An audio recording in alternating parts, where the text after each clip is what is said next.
వాళ్ళ నాన్నకి రథసారథ్యం వహించి లక్ష కిలోమీటర్లు తిరుగుతూ ఆయన వెన్నంటే ఉండి ఆయన్ని కంటికి రెప్పలా కాపాడుకుంటూ పార్టీ కార్యకర్తల్ని కష్టకాలంలో ఆదుకుంటూ ముందుకెళ్ళిన వ్యక్తి. ఎప్పుడు ఆయన తెలుగు యువత ప్రెసిడెంట్గా చేశారు. ఆయన తెలుగు యువత ప్రెసిడెంట్గా చేసినప్పుడు కూడా కార్యకర్తలతో అమేక్యమై వాళ్ళని ముందుకి ప్రోత్సహిస్తూ తీసుకెళ్లేవారు. దాని తర్వాత ట్రాన్స్పోర్ట్ మినిస్టర్ అయ్యారు.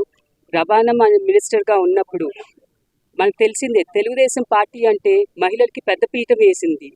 బికాజ్ మా నందమూరి తారక రామారావు గారు, మా తాతగారు ఆస్తిలో సమాన హక్కు అని కల్పించిందే మహిళలకి ఆయన.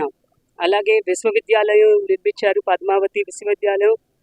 అలా మా నాన్నగారు మహిళలకి కండక్టర్ అవకాశం కలిగించారు ఆయన.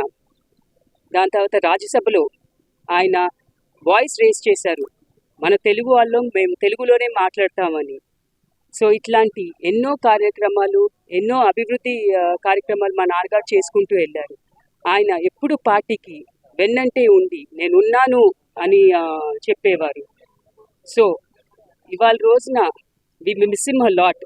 ఆయన ఉంటే బాగుండేది, బట్ అకాల మరణం చెందారు, మీకు తెలిసిందే, రోడ్డు ప్రమాదంలో. So it's a sad thing. But ఆయన జయంతి సందర్భంగా ఆయన తలుచుకుంటూ ఇవాళ రోజున ఈ బ్లడ్ డొనేషన్ క్యాంప్ నిర్వహిస్తాం చాలా ఆనందంగా ఉంది. అందరికీ ఫ్రీ మెడికల్ క్యాంప్ కూడా నిర్వహిస్తున్నారు. అందరికీ థ్యాంక్స్ అండి, ధన్యవాదాలు. అందరూ కోఆపరేట్ చేసి ఇవాళ ఇక్కడ రావటం జరిగింది. నా హృదయపూర్వక ధన్యవాదాలు. జోహార్ ఎన్టీఆర్, జోహార్ హరన్న, జై తెలుగుదేశం.